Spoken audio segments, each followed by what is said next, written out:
¿Qué tal? Bienvenidos todos, buenas noches. Estamos aquí otra vez en un viernes más en vivo para hablar de un tema interesante. ¿Cómo está, Rodrigo? Hola, muy buenas noches, bien, bien, gracias. Aquí preparado, creo, para lo que sigue. Muy bien. ¿Y tú, Ricardo, qué tal? ¿Cómo estás?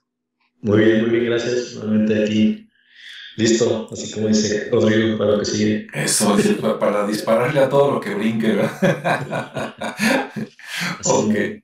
Bueno, pues hoy el tema que vamos a tratar está relacionado a un poquito a la Segunda Guerra Mundial, o más bien de ahí viene, pero no nos vamos a enfocar en la guerra, o no tanto en las guerras, o sea, no vamos a hablar de la parte, digamos, política o militar, sino que vamos a hablar un poquito más de asuntos que le interesaban a los nazis o a Hitler relacionados con a lo mejor cosas extrañas, paranormales o algo así, ¿no?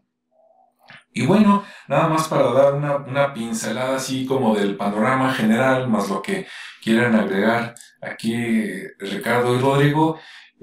Yo sé que ahí desde Hitler, él tuvo algunos colaboradores que les gustaban los temas, las leyendas antiguas, ¿no? De hecho ahí viene lo de la raza aria, supuestamente la pureza, que era de una raza que venía de hacía miles de años y que ellos le iban a rescatar, ¿no? Para volver a dominar el mundo, digámoslo así de manera general.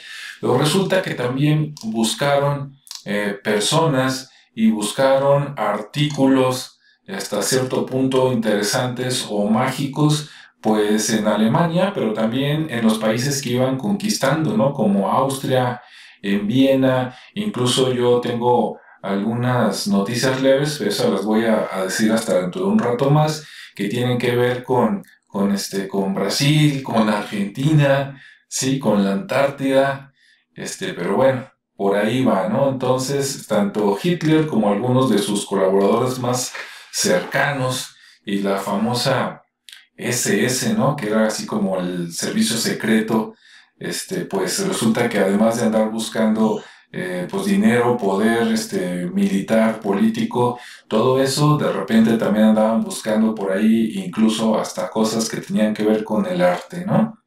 Bueno, por ahí va la cosa. Ahora sí, a partir de ahí, ¿quién gusta comentar algo más? Pues no sé, supongo que yo. Adelante. Ok, ok. Eh, Primero que nada, el contexto medio histórico, ¿no? Ujú. Alemania venía de una Primera Guerra Mundial y de un Tratado de Versalles, donde obviamente al ser el perdedor de la Primera Guerra Mundial, de la Gran Guerra, no estaba en las mejores condiciones.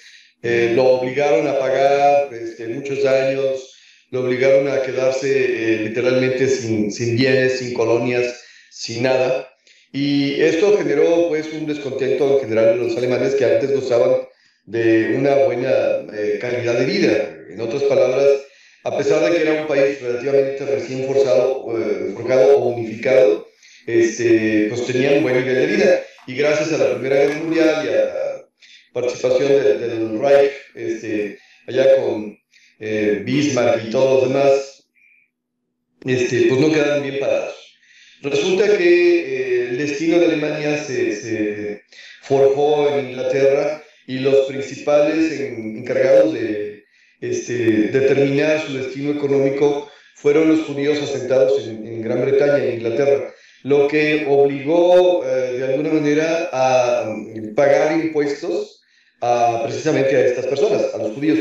De por sí los judíos traen el famoso libelo de sangre, ¿no?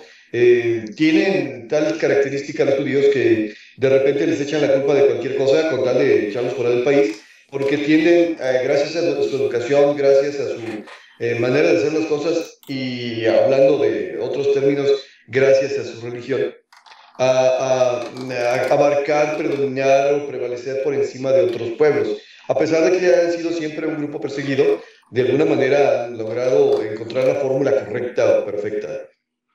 Entonces, si unes una cosa con la otra, dices, a ver, entonces ellos tienen algo que les permite subsistir o prevalecer. Bajo esta situación estamos hablando de una Europa saliendo del siglo XIX, entrando al siglo XX, donde las sociedades secretas permean básicamente a la sociedad europea, desde los masones hasta un montón de organizaciones secretas derivadas de la masonería y otras no tanto, y unas que se enfocaron en preceptos superiores y otras no tanto. Entonces, y todos andaban buscando una buena alternativa para ser los que prevalecieran, los que ganaran, los que se quedaran, los que tuvieran el poder. Si hablamos de los gobiernos que existían en ese momento, podríamos hablar de los famosos círculos de poder, ¿no? Entonces, por ejemplo, en Inglaterra estaba el rey, la reina, el círculo del primer ministro y todo lo demás, pero ellos mismos pertenecían a otros grupos o subgrupos de poder. Entonces, algunos pertenecían a logias, otros pertenecían a sociedades secretas. Las mismas sociedades secretas, como los masones, tenían su propia sociedad secreta, como la Golden Dawn. Y entonces, a ver, entonces el chiste era pertenecer a un grupo que por medios mágicos o por medios religiosos o por medio de lo que sea, pudieran estar en una condición favorable para ellos, por supuesto, aunque eso supusiera una condición desfavorable para los demás. Bueno, resulta entonces que cuando Adolfo Hitler de repente está surgiendo y participando de un nuevo renacer, una nueva visión que literalmente vendía una nueva Alemania, obviamente libre de impuestos, y que fuera la Alemania que pudiera ser otra vez aquella Alemania libre y aquella Alemania rica. Los amigos de Hitler y él mismo participaban en algunos grupos, primero secretos, porque se dedicaban a hablar de la cuestión de vida política y secreta de los países, pero también que manejaban algún tipo de ¿cómo se llama? Conocimiento iniciático, con algunas prácticas, con algunas cosas. De hecho, hay quien incluso dice que a eso se debe precisamente el cambio de personalidad de Hitler, que no tenía ni la personalidad, ni la presencia, ni la proyección que llegó a tener antes de haber participado en estas sociedades. Bueno, haciendo un paréntesis en esta parte de la historia, ¿a quién no le gustaría tener algo o ser alguien que pudiera prevalecer sobre los demás, que pudiera estar por encima de los demás, que los demás le siguiesen, que los demás lo adorasen? Este es un tipo de pensamiento mágico que ha prevalecido en toda la historia de la humanidad, en toda, porque más que un pensamiento religioso es un pensamiento mágico. En alguna ocasión, en otro programa, comentaba yo que el pensamiento mágico tiene el problema de que no hila la causa y consecuencia. En otras palabras, no es que tú te hayas esforzado y lo hayas logrado, sino por el hecho fortuito de haber conseguido un talismán, un amuleto, o haber sido tocado por Dios, o haber tenido alguna iluminación, o algo por el estilo, ya de repente eres así. No es el trabajo constante y duro y todo lo demás. Entonces, normalmente todas las sociedades, en todas las culturas de todo el planeta, han tenido este tipo de prácticas y este tipo de creencias. En el caso específico, por ejemplo, del catolicismo, los católicos normalmente fueron muy buscadores de reliquias y en algún momento, pues, y creó un mercado negro de reliquias verdaderas y falsas que de alguna manera permean por ahí, por ejemplo, estaba la historia de una reliquia que se suponía que pertenecía a Juana de Arco. Juana de Arco fue un personaje muy famoso, muy importante en la historia de Francia porque impidió que Francia desapareciera. Francia se iba a convertir en una colonia de Inglaterra. Entonces, a la hora de que por fin se ponen de acuerdo, dicen ya no nos ayuda Juana de Arco, la mandan quemar con el apoyo del mismo rey que había puesto. Y a la hora de quemar, hay partes del cuerpo que no se queman por completo, que son incombustibles, entre ellos los dedos de los pies y algunos espacios del corazón. Y pues, se supone que surgió ¿cómo se llama? La reliquia de un dedo de Juana de Arco y se estuvo vendiendo por ahí en la Edad Media y pues resulta que cuando por fin ya pudieron determinar el dedo de Juana de Arco, en estos tiempos se hace la datación por radiocarbono y se hacen estudios y análisis y se determina que es una parte de una momia egipcia. Entonces no tenía nada que ver con, pero se vendió como el dedo de Juana de Arco. Bueno. Ahí está Sigue.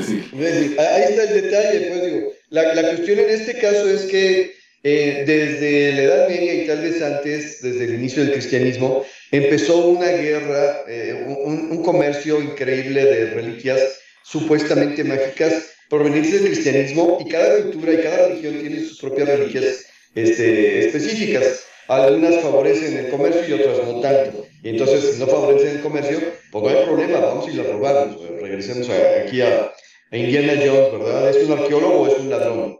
Sí. Al final es un ladrón, no es un arqueólogo. Y bueno, sí estudia lo que roba, pero al final se lo roba. Entonces, con este tipo de pensamiento mágico y místico, con la idea de una Alemania nueva, el Tercer Reich, cuando se está elevando apenas en el poder, la idea de este nuevo reino, de este nuevo gobierno, dice, pues tenemos que tener algo que nos permita posicionarnos y que no nos quite. Y lo mencionamos antes de que empezaras a grabar, que no nos quite como nosotros quitamos a nosotros, porque ellos vinieron a sustituir a los gobernantes que estaban anteriormente, que eran, ¿cómo se dice?, pues pálidos o temerosos de las consecuencias peores, porque al fin y al cabo ellos habían quedado en buena posición como clase alta, pero que el pueblo alemán estaba padeciendo. Llega este movimiento encabezado, entre otros, por Adolfo Hitler, dice, ya no sostengamos a estos zánganos o parásitos. Mira qué parecido con lo que estamos viviendo hoy. Ok, ¿por qué? Pues porque necesitamos, de alguna manera, volver a ser lo que deberíamos ser. La raza que prevalece, la raza superior, la raza pura. Entonces, ¿qué necesitamos hacer? Bueno, bajo esta premisa del pensamiento mágico, entre otras cosas, hay que conseguir algún tipo de reliquia o amuleto que impida que la magia de los demás, que la religión de los demás, nos pueda quitar del camino. Y entonces los alemanes, los nazis, empezaron a buscar empezaron a hacer una serie de expediciones a muchas partes del mundo, entre otras a algunas regiones del Tíbet, entre otras a partes de África, entre otras a América del Sur, ¿sí? Y allí buscaban precisamente objetos sagrados que pudieran servir como amuletos para evitar que fueran quitados. De entre las cosas que se pusieron a buscar, a mi entender, y siguiendo la tradición de los judíos nos tienen dominados, porque ellos tienen este tipo de objetos, pues vamos a buscar nosotros los objetos de los que les ganaron a los judíos. Y entonces se pusieron a buscar objetos del cristianismo. Y de ahí surgió pues la búsqueda del arca perdida, de la búsqueda de la espada de Longinos o la lanza de Longinos, que es supuestamente la lanza que atravesó el costado de Jesús para por fin ponerle fin a su vida material antes de que prevaleciera su vida espiritual, y el Santo Grial. La voy a dejar aquí para pasar la bolita y regresamos con esas y otras cosas más que encontraron. Muy bien, muy interesante, Rodrigo, gracias. Ricardo, ¿qué nos cuentas? Hola, bueno, es que iba a empezar con un poquito de contexto, pero ya Rodrigo ya lo planteó bien en la parte histórica. Pero vamos. Bueno, lo voy a retomar con otra perspectiva, para que también porque hablábamos de un Hitler que, bueno, él no pintaba para ser lo que fue, ¿no? Porque realmente, pues, la familia de donde venía, la personalidad que tenía, o mejor dicho, no tenía ninguna personalidad. Y pues poco a poco se fue ahí forjando por la parte política y con la ayuda de su papá y todo ese rollo. Al final se establece o llega a estos niveles gracias a su capacidad de oratoria, porque básicamente eso es lo que lo lleva a esto, a esta, digamos que a esta posición, ¿no? Y obviamente eso pues, tampoco fue de gratis. Él era un cuate muy disciplinado. Eso es lo que hay que reconocer, que era inteligente y disciplinado en el sentido de que para lograr esos discursos pues no eran tan naturales, ¿no? Él sí le dedicaba muchas horas a estudiar, a prepararse, incluso se grababa. Por ahí hay grabaciones que todavía se encuentran, a pesar de que él pidió que las borraran a su fotógrafo. Hay grabaciones donde él se observaba, veía de qué perfil, de qué lado, todo eso. Y bueno, así es como él se preparó mucho para poder tener ese discurso y poder tener esa capacidad de oratoria y de convocatoria que ya todos sabemos, ¿no? Por ahí hay situaciones también muy interesantes o curiosas, por ejemplo, lo del bigote, ¿no? Ese bigote cuadrado que antes de lo que fue la guerra no lo tenía un mostacho como todos los demás, normalito, pero el tema fue que con el gas pimienta que utilizaron mucho, pues la máscara no le estorbaba el bigote, pues, para cubrirse del gas. Entonces, pues bueno, ahí por ahí uno de sus compañeros de la guerra le recomendó que se cortara el bigote y se lo dejara con esa figura, ¿no? Entonces, esa precisamente fue para que la máscara no le estorbara a la hora de arrojar el gas pimienta y pues que no pasara nada. Entonces, no es tanto así como el personaje que se fue preparando, sino que fue parte también de los hechos que de repente le dieron una personalidad y una figura que ya todos conocemos con ese bigotillo tan característico tipo Charly García también. Sí, o no sé si Charles Chaplin en algún momento antes, ¿verdad? Ok. Sí, pero fue muy característico, pues, y todos recordamos o Chaplin o Hitler, ¿no? Sí. Y en el caso de Charly García, también por traer ese blanco ahí. Pero bueno, y él, pues bueno, empieza con esa, digamos que se empieza a ver el resultado de toda su preparación retórica y de oratoria, y comienza a ver esos resultados, y obviamente como cualquiera que no sabe, ahora sí que manejar el poder, pues se empieza a desbordar, ¿no? Se empieza a llenar de temas propios de que no sabe manejar un poder tan grande como él trae, y de repente empieza a tomar decisiones muy locas, ¿no? Pero afortunadamente tenía muchos asesores, y esos asesores, había mucha gente muy, muy inteligente, incluso había gente premio Nobel, y por ahí leí también que en algún momento fue nombrado, o lo postularon para que fuera el premio Nobel de la Paz a Hitler. Entonces era así como incongruente, ¿no? Porque decían, ¿cómo va a ser posible que este cuate que está promoviendo una guerra y que está incitando y aparte está destrozando muchas cosas, sea promotor de la paz? Bueno, el argumento era que precisamente con la guerra estaba buscando la paz. Pero la realidad fue que después al cuate que lo postuló, pues después fue el detractor, nos dijo, no, yo nada más lo hice así como una forma irónica de decirlo, ¿no? Cuando efectivamente aparece ahí como candidato para ese premio. Bien, decía pues que era una persona muy inteligente, y esto se comenzó a ver porque empezó a reclutar a muchos científicos. A él le llamaba mucho la atención el tema por ejemplo, del tema OVNI, era uno de sus temas. Toda la parte oculta era también algo muy, muy que le llamaba la atención, todo aquello que no entendía y que sabía que otras religiones o otras culturas lo utilizaban y que de alguna manera tenían ese poder, ¿no? Porque él lo veía. Él tenía como esa visión de que, por ejemplo, los judíos, que eran muy poderosos, entonces él quería lo que ellos tenían y buscaba. Entonces, parte de poder obtenerlo pues fue acercándose a ellos, pero se acercaba a los intelectuales, a los músicos, porque también era alguien que sí disfrutaba y valoraba el arte. Entonces, bueno, o sea, se hizo de mucha gente así. A muchos los agarró para investigaciones, todas las investigaciones se les veía una parte bélica.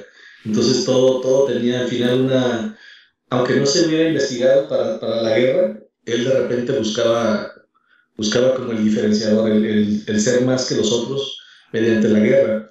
Entonces, si bien encontraban el gas pimienta que lo habían hecho para otra cosa, pues luego le dijo, ay, ¿qué sucede? Entonces esto nos sirve para matar a la gente, ¿no? Para ir ganando esta guerra.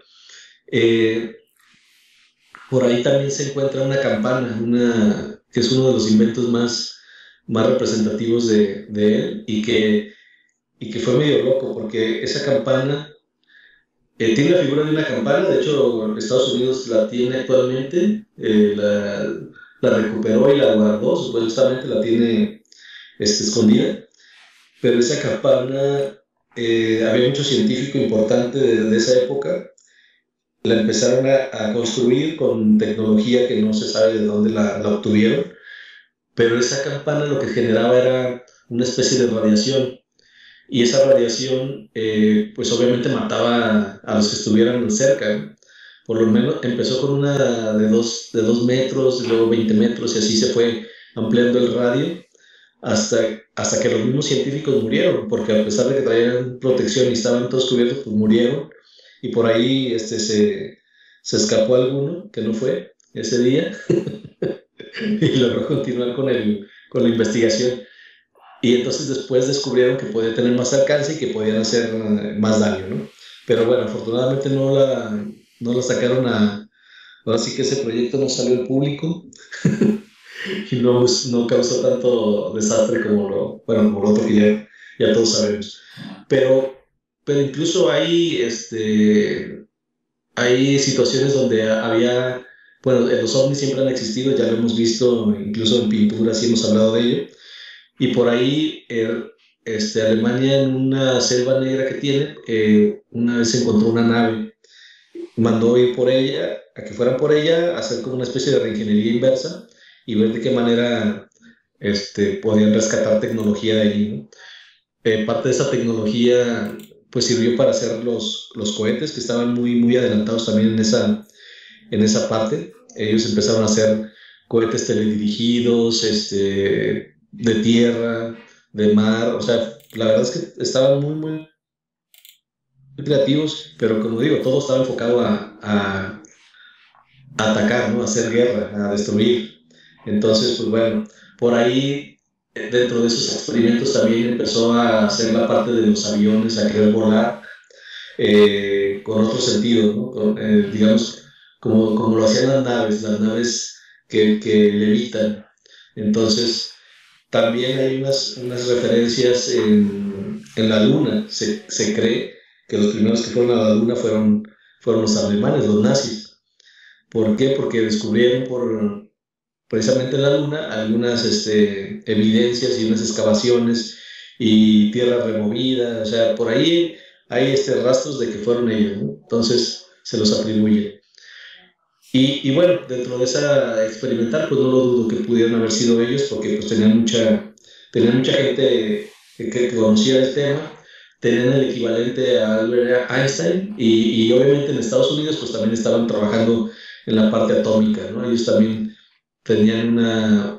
estaban experimentando con las bombas atómicas, mientras que Estados Unidos también estaba haciendo lo propio. Entonces por ahí Alemania les llevaba un poco más de ventaja porque tenían los científicos, tenían la gente, tenían el intelecto para hacerlo, y aparte estaban recuperando tecnología extraterrestre para hacer armas. De hecho, hay una especie de pistola muy, muy interesante que era una especie de radiación, enviaba radiación y era como los microondas, más bien era eso, eran microondas, y lograban quemaduras de tercer grado, ¿no? Entonces era un arma que disparaba microondas y lograba quemar internamente y superficialmente. Entonces era muy, muy peligrosa. Y pues no hacía ruido, era simplemente disparar microondas a las personas. Y bueno, entonces como decía Rodrigo, luego les empezó a dar por buscar esos artefactos simbólicos que generaban o que tenían poder dentro de las culturas, ¿no? Entonces empezaron a andar explorando esos lugares para ir captando piezas o recuperando piezas para posteriormente investigarlas, descifrarlas, porque muchas veces, como decía, hacían su reingeniería inversa para tratar de obtener información y luego canalizarla de una manera bélica. De hecho, la misma campana, ahorita recuerdo que esa campana al final lograba crear un vórtex. Supuestamente este vórtex lo que hacía era abrir un portal en el tiempo. No se sabe si para atrás o para adelante, pero al final de cuentas era un tema de viajar en el tiempo, y eso también pues ya no se comprobó, o a lo mejor sí, pero mucha gente que estuvo ahí pues desapareció porque pues era un arma muy peligrosa y no sabían su alcance. Entonces decidieron no continuar con el experimento porque ya había costado muchas vidas propias de la gente que estaba experimentando, y se estaban acabando los científicos. Entonces pararon ese experimento y bueno, ahí... ¿Qué pasó? ¿Qué dices? Se suspende el experimento por falta de cobayas. Sí. No, pero es que en realidad sí, así fue, porque te digo, en ese experimento primero, donde murió mucha gente, eran experimentos, eran científicos muy calificados, incluso con unos premios Nobel ya, y dices, ay, o sea, están acabando con el talento y mejor empezaron a detenerse, cambiaron, vámonos a este otro proyecto que era el de los caza, los aviones caza, y alguna nave por ahí que lograron hacer una especie de levitación con fusión, eh, con tecnología de fusión, no con fusión. Y incluso había un científico que ahorita no me acuerdo cómo se llama, era un Von algo, ustedes saben que todos son allá Von. Sí, Von Braun. Von Braun. Von Braun. Ah, sí, Sí. creo que sí era. Y él viendo a los peces que nadaban contracorriente, hizo una especie de motor que lograba con...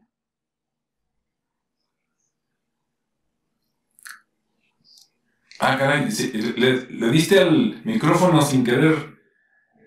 Ah, perdón. Ahora sí. Entonces, No, sí. que él observa, que este Von Braun, observando a los peces que nadaban contracorriente en los ríos, observándolos, empezó a hacer una investigación y logró hacer una especie de motor que en vez de utilizar la propulsión, él le llamó la repulsión, porque era todo lo contrario. Generaba, generaba una tracción de aire que al final hacía como una repulsión y eso hacía funcionaba como un motor, o sea, al final de cuentas hacía que se moviera hacia adelante, ¿no? Pero con un movimiento como inverso. Inverso, exactamente. Entonces, eso pues no nació para la guerra, nació para hacer otras cosas, incluso naves, que de alguna manera eso provocaba que levitaran o que no utilizaran alguna propulsión química o de petróleo o de lo que sea, o de combustible.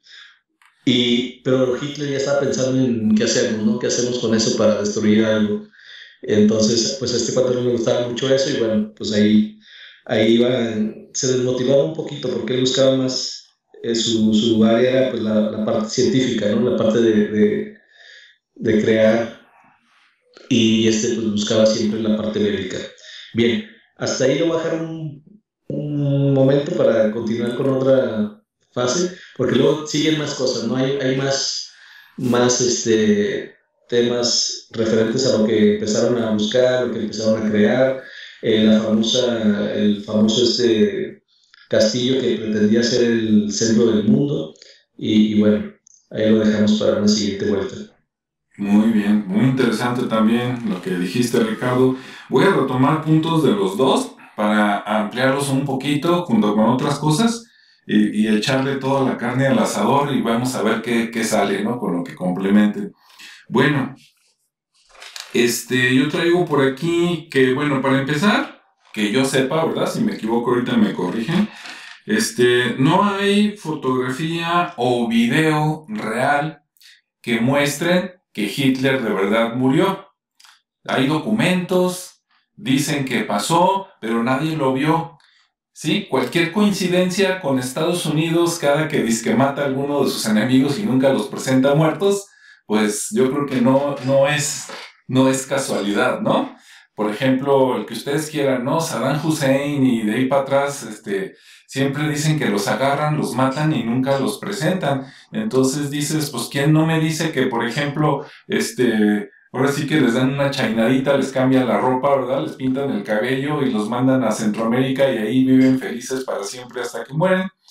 Relacionado con eso de Hitler, ¿no? Que dicen que se suicidó, otros dicen que se envenenó ya cuando lo iban a agarrar, aunque eso suena muy, muy poético, ¿no? Muy de cómo mataban a los papas antes o cómo se mataba a los emperadores, ¿verdad? Cuando ya no les convenía. Entonces está la duda de si de veras murió o no. Por otro lado, uno de sus colaboradores, que era, según eso, su secretario particular, se llamaba Rudolf Hess.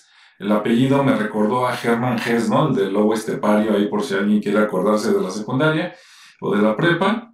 Y Rudolf Hess resulta que él fue a la Universidad de Múnich y ahí tuvo un maestro que, a ver si lo pronuncio bien, que se llamaba algo así como Haushofer, que era general, y que ese general andaba bien clavado en estudios de ciencias esotéricas y traía el ideal del hombre ario, ¿no? Entonces de repente dices, ya había gentes, ya había movimientos que traían esto y que fueron de alguna manera los maestros, la generación anterior de esta generación que le tocó a Hitler, ¿no? Entonces la semilla no la puso él, más bien eran el fruto de algo que venía por ahí. Y bueno, rescatando por ahí lo que dijo Rodrigo de las reliquias, yo por ahí alcancé a ver en un video muy interesante que comentaban que más o menos por ahí en 1937-38, en Viena, en uno de los museos, que no traigo el nombre, tenían en custodia la lanza esa, ¿no? Que Rodrigo se sabe bien el nombre, yo le puse nada más la lanza pretoriana, pero, ¿cómo se llamaba, Rodrigo? ¿La qué? Lanza de Longinos. Se supone que Longinos es el nombre del soldado. Oye, ese mero, ándale. Y que pues es la que supuestamente atravesó, ¿no? El cuerpo de Cristo. Entonces dicen que Hitler, cuando invade Austria, llega a Viena, se apodera de la lanza y la oculta en una cripta de la Catedral de Santa Catalina en Nuremberg. O sea, se la lleva a Alemania, ¿no? Y ahí la tuvo, esto en 1938, y que después, por movimientos sociales o algo, temiendo que a lo mejor de ahí se la lleven, que se supone que estaba en una cripta que no todos sabían cuál era, pero de todas maneras, por si las dudas, no la vayan a encontrar, se la llevan después a un lugar secreto, tentativamente, posiblemente a un búnker, donde a lo mejor era el búnker de los tesoros de Hitler, y de ahí ya nadie supo qué pasó con ella, ¿no? Por lo menos hasta donde yo llegué. Entonces, qué interesante, primero, que de veras exista esa lanza, ¿no? Porque para mí es algo tan viejo que pues raya en de veras habrá existido y de veras será esa, ¿verdad? Y si de veras era esa, dices, ¿cómo es posible que hasta antes de 1938 estuviera pues expuesta, ¿no? Así como el penacho de Moctezuma, de que puede usted ir a verlo por allá en algún lugar de Europa, y que después Hitler se apodera, ¿no? O sea, suena, simplemente con este pedacito ya está para hacer otra de Indiana Jones, ¿no? De encuentre la lanza ahí de Longinos. Bien, después, y se supone que Hitler la buscó que porque estaba marcada con la sangre de Cristo, ¿no? Y que pues con eso uno se podía volver inmortal, como decía Rodrigo, pues por ahí en Indiana Jones, lo mismo se fueron sobre el grial, ¿no? De la copa, supuestamente, por lo mismo. Ahora, por el lado, de avance del ADN y todo eso, pues suena interesante de que si de veras fue la lanza, pero bueno, después de tantos años, ¿no? Y tantas manos por las que haya pasado, de veras, pues digo, está difícil que le hayan sacado algo, pero sí es cierto, ¿verdad? Así como las películas de Jurassic Park, ¿no? De que de un mosquito encapsulado en el ámbar se saca el dinosaurio, pues que no se saque hasta un clon, ¿no? Acá de Jesús con esa lanza, no lo dude usted, si nos vamos con esa lógica. Ahora, de lo que comentó Ricardo, bueno, más bien de una parte de la que comentó Ricardo, de la famosa campana, esa hasta sale, ¿no? En uno de los capítulos de Alienígenas Ancestrales, ahí con el famoso Giorgio, le dedican un capítulo, ¿no? Creo que en alemán, yo no sé alemán, ¿verdad? Nomás Guten Morgen, buenos días, pero fuera de ahí, no sé nada de alemán, pero creo que la campana en alemán se dice da Clock o algo así, clock con G, ¿no? Porque si no suena como reloj en inglés, ¿no? Algo así como de clock, y que inclusive ahí pueden ir con un guía de turistas a conocer dónde estaba lo que quedó del laboratorio, que pues, son unas ruinas nada más ahí de estructura de cemento, y te dicen, pues por aquí estaba colgada la campana, ¿no? Y para el que quiera saber más, a menos que ahorita también en la siguiente vuelta, Ricardo nos complemente por ahí algo. Y bueno, pues así se las gastaban con investigaciones esotéricas. De hecho, Hitler,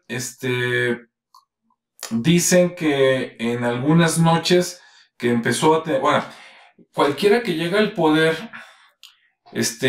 para llegar al poder tiene que hacer asociaciones con grupos de poder, políticos, militares, y en algunas situaciones, hasta con los grupos de poder que están atrás de los grupos de poder, ¿no?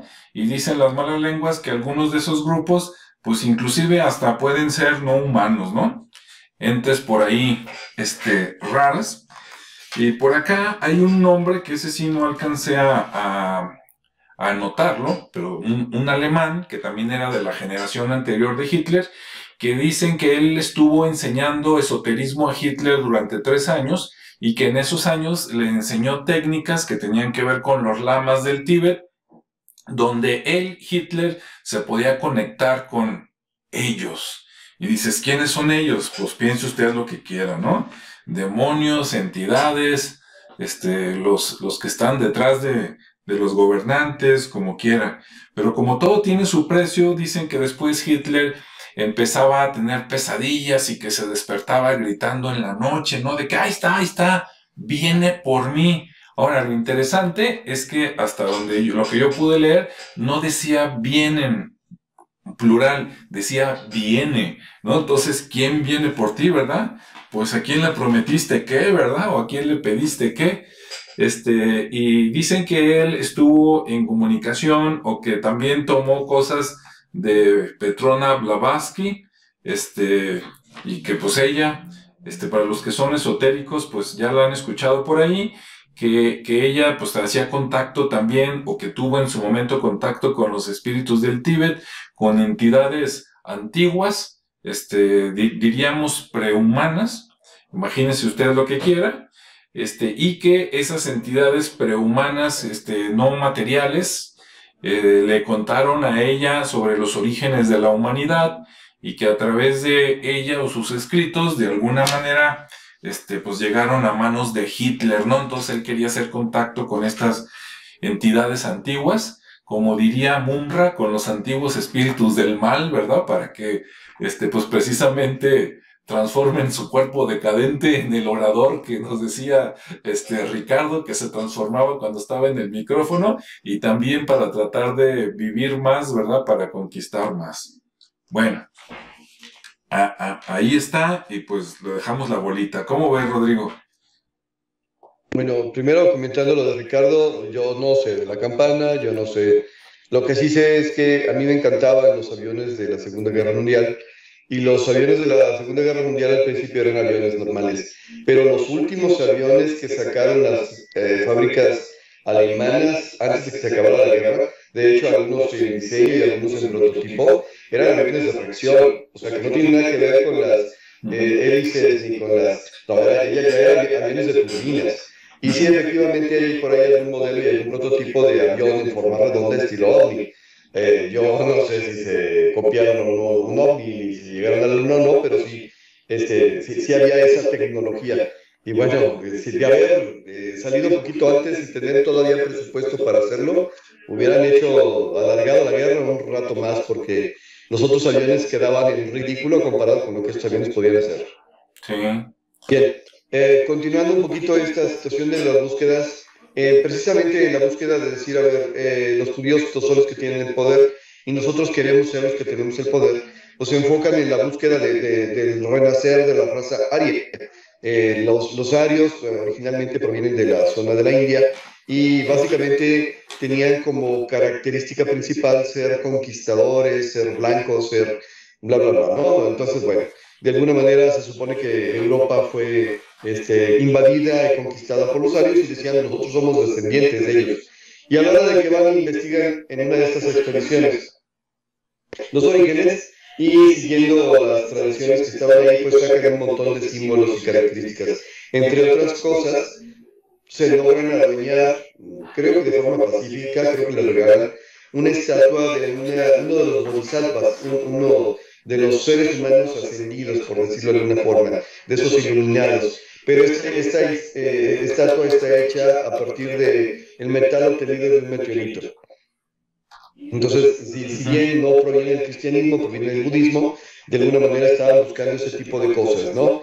Por otro lado, emprenden también la búsqueda de su originario y toman como ejemplo a los vikingos. Y entonces dicen, pues vámonos a Noruega, vámonos a Suecia, vámonos ¿cómo se llama? Dinamarca, de donde los vikingos de alguna manera se expandieron por el mundo y tomamos de ellos su mitología y tomamos de ellos su simbología para contrarrestar la mitología y la simbología judeocristiana, que es la que, según ellos, es la que los tiene oprimidos. Y entonces crean un renacimiento, un resurgir de esta religión y de sus símbolos. Entonces otra vez está Thor como símbolo del dios del trueno, está Odín, está Freya, en fin, están todo ese tipo de deidades y provienen y se traen de nuevo algunos tipos de, ¿cómo se dice?, prácticas rituales. Los vikingos tenían por costumbre hacer sacrificios de sangre, ¿sí? Ya sean animales o ya sean personas. Entonces, bueno, también está esa parte de las iniciaciones en las cuales de alguna manera tenían que hacer sacrificios de sangre y en algunas ocasiones ofrendar su vida. Entonces, bueno, ahora sí que se van a la práctica más básica, más mística. Debemos recordar que las religiones, a diferencia del pensamiento mágico, pues ya te hablan de que hay una causa y una consecuencia. No te explican por qué, la religión normalmente te explican, o te lo explican a través de un cuentito que tú deberías desentrañar y entender. Sí, ok. Mientras, ahorita que estés listo, entrale, Rodrigo. Mientras, pero ok, bien. la situación es que en este tipo de prácticas y en este tipo de religiones, normalmente se busca la intervención de una deidad o de un ser superior o de un ser más poderoso, ¿no? Y en el cristianismo, por ejemplo, y en el judaísmo se utiliza la práctica del exorcismo. El exorcismo es cuando un ser que es diferente a la persona se adueña de la persona y actúa, interactúa a través de la persona. Pero hay otras religiones que en vez de estar buscando el exorcismo, están buscando el adorcismo. En otras palabras, que la persona pueda albergar en su organismo a estos seres espirituales, que al fin y al cabo la persona va a tener los dones espirituales que posee esa deidad. Digo, un ejemplo de ello un poquito burdo porque de repente nos han presentado imágenes muy extrañas, pues es en el vudú, donde literalmente se te invita en las ceremonias a que seas partícipe, dejando que uno de los loas o uno de los seres espirituales tome tu cuerpo, ¿no? Pero la cuestión es que en algunas de estas prácticas espirituales que empezaron a realizar, los convertían a ellos, si me perdonan la expresión, en reliquias o talismanes. Entonces, bueno, la verdadera razón de ser de la religión en estos niveles es no te consigas un objeto, sé tú el objeto, sé tú el canal de manifestación de la energía. Y desde ahí podría entenderse, por ejemplo, esto que estás platicando de la situación de las transformaciones de Hitler y también de la situación de la paranoia, porque si le voy a dejar entrar a algo que es más poderoso que yo, pues al rato yo voy a estar a un lado, ¿no? ¿Sí? Y si en ese sentido ese ser más poderoso que yo trae ideas que se van a combinar con mi odio, que se van a combinar con mi racismo, que se van a combinar con mí, pues al rato voy a estar haciendo cosas increíblemente extrañas, terribles, genocidas, y bueno, creo que esa parte de la historia queda muy clara. Bueno, regresando un poquito hasta las reliquias judio-cristianas, el Arca de la Alianza no se sabe dónde está. En teoría, si como en las películas de Indiana Jones la hubieran rescatado, pues la tienen muy bien escondidita. La característica del Arca de la Alianza es que el que posea el Arca de la Alianza la puede utilizar como herramienta, como arma, porque tiene la capacidad, entre otras cosas, de comunicarse directamente con Dios, pero también de ser el baluarte o el elemento que te permita ganar cualquier batalla. O sea, en los relatos de la Torá y de la Biblia, cuando los judíos se iban perdiendo, se llevaban el Arca de la Alianza al frente de batalla y el otro ejército acababa perdiendo. O sea, era el elemento, la reliquia, no sé cómo decirlo, el símbolo sagrado que hacía que la comunicación con Dios se presentara. En los relatos de Moisés, por ejemplo, si bien el Arca de la Alianza todavía no estaba presente, es cuando el ejército egipcio está a punto de alcanzar al pueblo judío a un lado del Mar Rojo, se aparece una nube de truenos y rayos y fuego. Luego dicen que todo eso se convirtió en el Arca de la Alianza. Entonces imagínate el poder de ese objeto. Y bueno, insisto, ese no se sabe de que haya sido recuperado. Por otro lado, la lanza de Longinos, que tiene ¿cómo se dice? La historia, la leyenda de que quien la posea va a vencer, pero que si la llega a perder, llega a perder la lanza, va a ser derrotado, así, definitivamente, así. Si tienes la lanza, vas a ganar a donde quiera que vayas. O sea, te hace inmune. Pero si la llegas a perder, no es que tengas oportunidad, ya no hay oportunidad, vas a ser derrotado. Y la cosa es que con la lanza hay tres versiones. No recuerdo los nombres de los museos, pero así como dices tú, pero una de ellas está en un museo que normalmente se califica así como la lanza de Longinos, pero tiene características de ser una lanza de las que utilizaban los judíos, no los romanos. O sea, es una punta de metal completa, con forma de lanza común y corriente, así de una forma de rombo puntiagudo. Y bueno, dicen que es la lanza que atravesó el costado de Jesús, pero ese tipo de lanzas no la utilizaban los judíos, la utilizaban, perdón, los romanos, la utilizaban los judíos. Está otra lanza de Longinos que se supone que está guardada en algún lugar del Vaticano. Estoy viendo la imagen de Ricardo, se ve extraño. Y la situación es que ahí también tiene características que no son propiamente la dicha, pero los del Vaticano dicen que esa es la auténtica, ¿sí? Y en tercer lugar está la que está en un museo de Austria, que es una lanza compuesta. El núcleo de la lanza sí es básicamente una lanza de ejecutor de las crucifixiones, que básicamente es una punta alargada, no tiene forma de navaja o cuchillo, sino que es una punta. Y alrededor de esa punta pusieron un elemento metálico adicional que sí tiene forma de lanza tal como la conocemos, pero que así no utilizaban los romanos y menos para una ejecución. Ahí lo que se trataba era que penetrara rápidamente el costado o rápidamente el cuerpo, entonces una punta básicamente. Y esa fue la que tú mencionas que estuvo ahí guardada y que actualmente está, y que cuando precisamente la perdieron, o sea, que la recuperaron, dueños auténticos o otro gobierno, algo por el estilo, fue cuando empezó la caída del gobierno del Tercer Reich. Ok. Y la tercera reliquia judio-cristiana, pues es ¿cómo se llama? El Santo Grial, que se supone que es la copa donde Jesús bebió en la última cena y que proporcionaba la vida eterna. Yo no sé si sea cierto o no sea cierto. Yo lo que sí sé es que como simbología, por un lado, la cuestión del Arca de la Alianza es un objeto sagrado custodiado por dos querubines de oro y podría representar a la glándula pineal custodiada por los dos hemisferios cerebrales, que el Santo Grial podría representar básicamente la recepción o el punto de conexión del ser humano con Dios, que básicamente estaría colocado sobre la zona del corazón y que de alguna manera está haciendo referencia otra vez a una metáfora a partir de un mito, pero de que existen objetos que se determinan como objetos sagrados, pues sí, definitivamente sí hay.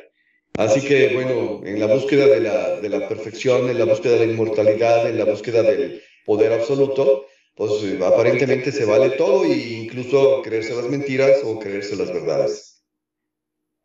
Muy bien, muy interesante. Ricardo, adelante, segunda vuelta. Pues sí. Y pues muchos se creyeron las mentiras. Porque eran más fantasiosas, tenían más de dónde sacar la historia.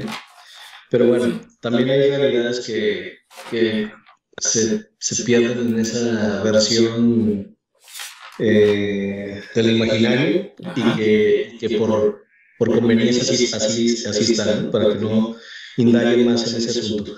Pero bueno, en la parte que comentabas, Hitler tenía unos hábitos, porque él sabía que no era el perfil ario, y de alguna manera esa oratoria la utilizaba como para hipnotizar a la gente y de alguna manera seguir siendo como ese líder, ¿no? Natural. Él se alimentaba muy bien, cuidaba mucho su alimentación. Era algo bien chistoso porque de niño no fue muy sano y cuidaba mucho la alimentación. También tenía como 12 o 13 personas que antes de que él comiera, comían ellos para saber si la comida estaba envenenada. Sí, Entonces, como el César. tenía bastante gente ahí que rotaba, había mucha rotación en su equipo. Y bueno, parte de eso le achacaban ahí un tema, él también consultaba mucho las runas o las piedritas estas que usan los, los de Noruega y todo eso, ¿no? Las runas. Las runas, ajá, para hallar el futuro, y siempre estaba en constante lectura para saber qué iba a pasar, ¿no? Casi todo, no hacía, casi no daba pies ni, no daba paso sin guarache, como decimos por acá, sin antes consultar las runas. Y eso fue lo que le empezaba a dar curiosidad, como ese conocimiento a través de esas rocas, cómo se lograba. Entonces empezó a buscar chamanes y se rodeó de mucha gente que tenía ese conocimiento y que de alguna manera decían que la parte chamánica la utilizaba cuando hacía sus discursos, ¿no? Para también tener mayor alcance. Y de alguna manera decían que también había dominado el tema de lo que decían de la paranoia, en el sentido de la exaltación que lograba para también tener mayor fuerza en su discurso. Y bueno, pues eran elementos que de alguna manera los hizo propios, les generó un estilo y le funcionaron, ¿no? Y que había mucha gente atrás también cuidando ese discurso. Y por otro lado, pues como hacía ver que ese discurso, que él nada más era como el Mesías, porque también tenía como el síndrome del Mesías, pues de alguna manera también veía la caída de la Alemania, ¿no? De la Alemania nazi. ¿Y quién eran los malos? Pues el mal siempre, pues él veía que eran los judíos, ¿no? Entonces, en aras de que la caída no ocurriera, pues tenía que destruir a los judíos. Por eso fue que empezó esa persecución y lo que ya históricamente está muy visto. Pero fue por ese fenómeno, ¿no? Por ese síndrome que le ponen ahí como del Mesías. Y bueno, dentro de esa parte, pues bueno, él empieza a generar más investigaciones, tan así que empieza a obtener mucho simbolismo, mucho conocimiento de otras culturas con mecanismos, y le da por crear un castillo.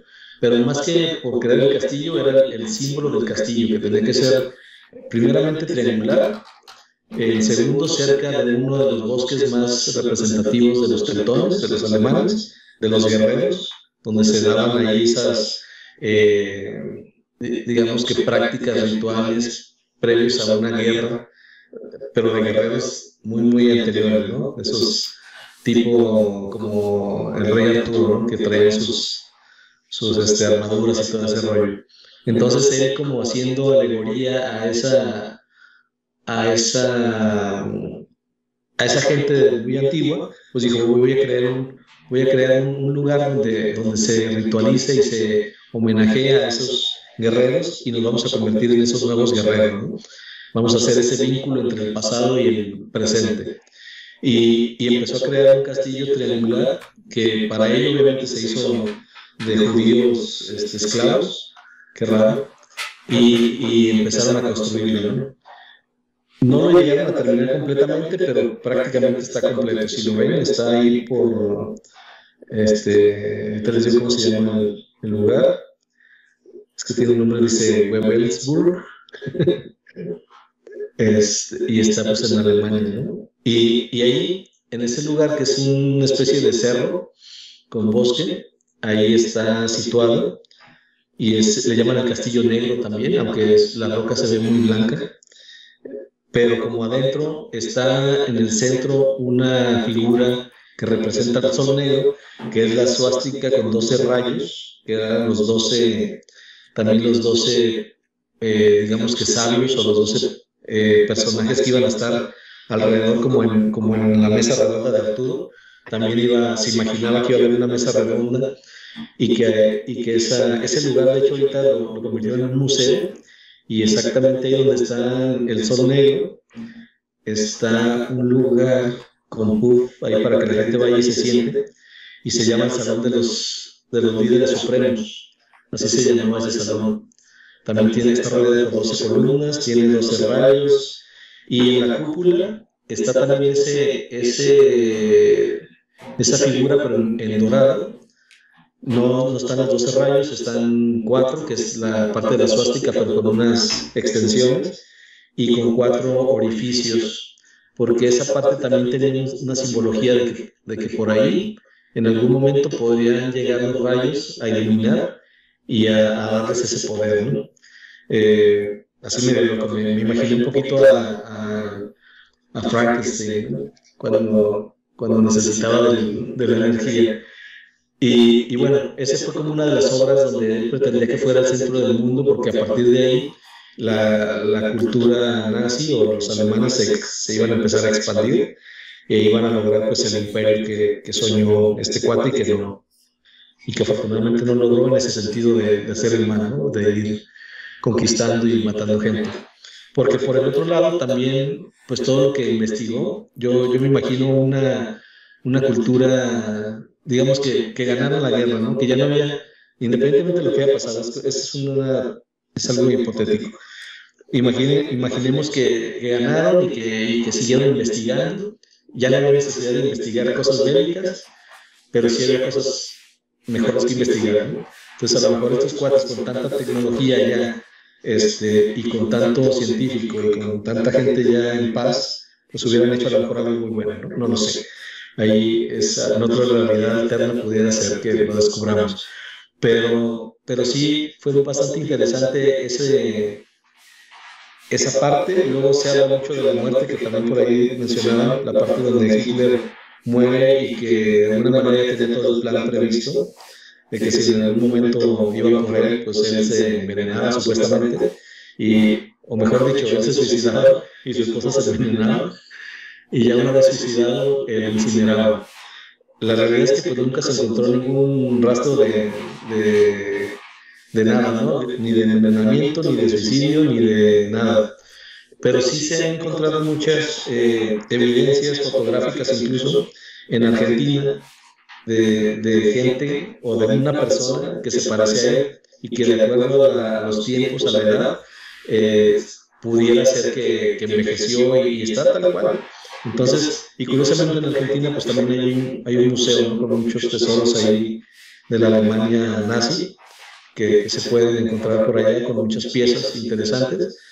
Y bueno, pues esa también es otra parte interesante por investigar, por leer más por ahí. Pero bueno, en general, a mí me gustó mucho el tema de que los nazis pues sí investigaron muchas cosas, obviamente por la capacidad que tenían con los estos científicos. Ya en la parte mística pues también había, porque este cuate sí era de los que hacían las cosas en grande, ¿no? Se traían los mejores, se buscaba lo mejor y se ponía a investigar. Y ya después pues, los desechaba. Pero sí obtuvieron mucha información, mucha de esa información también la tiene Estados Unidos, otro la tiene el Vaticano. En cuanto a libros, hay un libro muy interesante, ahorita no me acuerdo el nombre y no lo encontré ahorita rápido para decirles, pero es un libro donde se hace como un resumen y dibujos tipo Da Vinci, donde se recopila básicamente mucho de lo que investigaron. Ahí se hablaba de lo que decía de los aviones caza, porque aparte está la parte moral o ética de los científicos, porque ellos sabían que todo lo que investigaran y descubrieran lo iban a usar para el mal, es decir, para destruir. Entonces muchas de esas cosas mejor ni las decían, ¿no? Ya hasta que pasó después todo, empezaron a sacar más descubrimientos mucho más acelerados, porque ya habían investigado, pero simplemente se habían quedado ellos con la parte documental. Y después salieron ya después los utilizaron para otra guerra más adelante, de las que vieron acá en el Golfo, en el Pérsico, y donde ya detectaban los submarinos, ya no detectaban los aviones, pero luego después ya los podían detectar, y así se fueron yendo, ¿no? Pero bueno, haciendo un cierre del tema en ese sentido, pues bueno, así fue la parte que me tocó ver y que quise compartir con ustedes referente a lo que fue la Alemania en la guerra y las relaciones que había con las partes de investigación, con la parte mística, con el síndrome del Mesías y con esa, con ese poder que quería manifestar y que al final no tenía tanta capacidad para tenerlo, ¿no? Entonces ahí mucho de ello ya no fue muy, ya no generó más poder, más obras destructoras, porque al final pues ya llegó su hora también de él, o su momento de retirarse y jubilarse en Argentina, y bueno, pues ahí queda todo como una parte que no está documentada, pero que por ahí hay evidencias de pronto que aparece esa gente, ¿no? Y que dice, por ahí está. Pues sí, efectivamente hay una teoría de que Hitler no murió, sino que se le dio un medio de escape, o sea que todo fue una faramalla como casi siempre, y que pues lo mandaron a vivir cómodamente a Argentina, ¿no? O a algún otro lugar a vivir pacíficamente. De hecho, y que algunos de sus científicos, de hecho, en lugar de ser, digamos, castigados, fueron contratados, ¿no? Por Estados Unidos para formar después la NASA, como Von Braun y otros, que fueron el impulso, ¿no? Del, ¿cómo se llama? Del programa después espacial de los Estados Unidos, y algunos parece ser que escaparon, o fueron llevados, ayudados, entre Brasil y Argentina, ¿no? Incluso hay una película que yo nunca he visto, confieso, pero creo que sé de qué se trata, Los Niños del Brasil, donde uno de los genetistas, o lo que hoy conocemos como genetistas, se supone que fue a Brasil y creo que hizo clones de Hitler o clones de él mismo, algo así, con la intención de tener ahí varios para resurgir, ¿no? Y seguir otra vez buscando la raza aria o algo así en el futuro. Y bueno, pues no lo dude usted, ¿no? Porque se relaciona con muchas historias que para qué le cuento.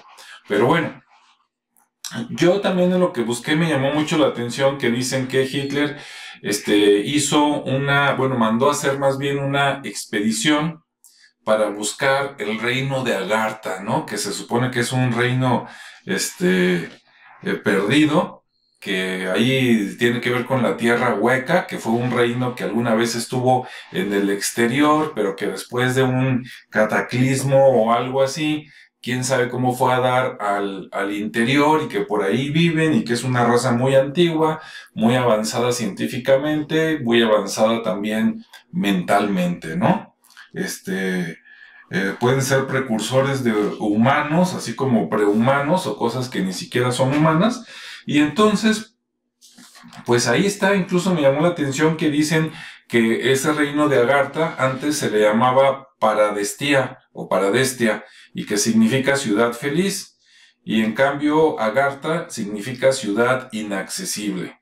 Y entonces dicen que mandó una expedición al desierto del Gobi para buscar la entrada a Agartha. Y después comentan también algo muy interesante, que dicen que Agartha tiene ciertos guardianes, vamos a decirlo así, que cuidan de que nadie entre o que nadie sale también, ¿no? O sea, los que están adentro que no entren, y los que están adentro que no salgan. Incluso dicen que sí han salido, pero los que salen, fíjate qué curioso, supuestamente Agartha la entrada está allá en el desierto del Gobi, pero si alguien sale, dice que los lamas les cortan la lengua para que no puedan decir qué hay allá. Entonces dices, a ver, ¿qué los lamas no venían del Tíbet? Y pues que el desierto del Gobi no está más para otro lado, pero bueno, eso es lo que dicen, ¿no? ¿Qué más? Y luego dicen que un señor que se apellidaba Edgar o algo así, también ahí de los nazis, que él les ayudaba a hacer como ritos, ¿no? Secretos a los nazis, así como que para mantener el poder, y que curiosamente esos siempre eran en un bosque secreto de Alemania, ¿no?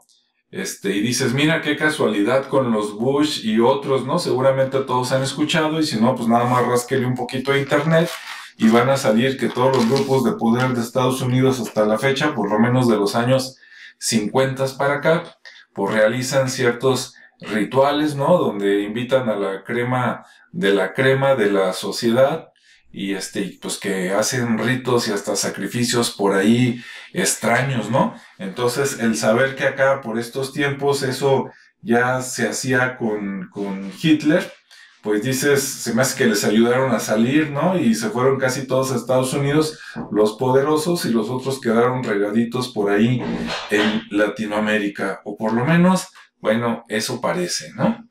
Y bueno, por aquí un saludo, nos están escuchando MKLJ, saludos, y también nos está escuchando Banky. Banky, ¿qué tal? Nos escucha desde Argentina, por allá tienen un canal muy bueno que se llama Pedro Microwave 10, luego pueden visitarlo. Y bueno, pues eso es lo último que yo traía por aquí. Y así como para ir cerrando, no sé, Rodrigo, algo más por ahí que tengas. No, nada más básicamente digo, si estamos hablando de ir a conseguir el poder a través de un objeto, mejor conviértete en un objeto de poder, o sea, no es mágicamente que vaya a protegerte. Bien, voy a contradecir un poco lo que acabo de decir. Si vas con un sacerdote y te bendice una cruz o una imagen, si vas con un santero y no sé, te dan algún objeto, bueno, no es que no te cuide, la cosa es que la gente abusa y piensa que sencillamente por traer el objeto, no vas a pasar nada, va a pasar lo que tienes marcado en tu destino y lo que has estado forjando a partir de tu conducta.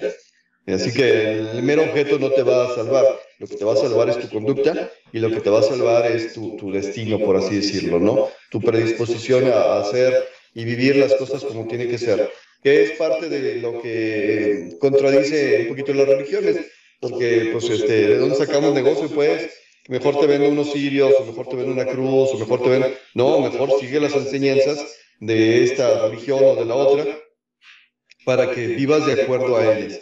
Entonces, no seas un talismán, no seas una reliquia, no seas un amuleto, sea una persona que vive y que acepta las causas y las consecuencias.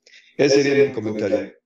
Excelente comentario. Así en las palabras sabias de Rodrigo, yo le diría, no sea borrego, échele ganas, ¿no? Mejor desarrollese usted ahí en lugar de andar creyendo en quién sabe cuánta cosa. Ricardo, ¿alguna recomendación? Sí, me ganaste. No sea, yo también le diría, no sea borrego, mejor respete su individualidad y alce su voz, no siga, no sea un seguidor, mejor sea un líder. Muy bien. Bueno, pues esperemos que haya sido interesante para todos este tema. Si de alguno de estos temas que hablamos alguien sabe más, pues bienvenido a complementarlo aquí en los comentarios. Si tienen alguna pregunta, los que están conectados, adelante. Y si no, bueno, esto da para mucho, ¿no? También por ahí se mencionaba la posibilidad de que los alemanes hayan hecho una expedición a la Antártida, ¿no? Por allá en el Polo Sur, antes de otras personas, y que supuestamente allá encontraron también civilizaciones antiguas, ¿no? Entonces vaya usted a saber, pero todo esto pues está revuelto, digamos, con el mundo del misterio, ¿no? Entonces, pues ahí lo dejamos para las personas que no hayan escuchado nunca de esto. Tiene dos opciones, ¿no? Decir, mira qué interesante, y buscar un poquito más a través de internet o de los libros, ¿verdad? O decir, no, estos cuates están locos, pero me divierten, ¿no? De cualquier manera, no deje de compartir el video, ¿verdad? Y suscribirse para que se entere. Bienvenido todos los viernes, y también bienvenido a buscar por ahí los demás videos. Pues, gracias a todos, y pues nos despedimos, ¿verdad? Sean felices, cuídense, quiéranse mucho, y nos vemos y escuchamos en el siguiente espacio. Hasta luego.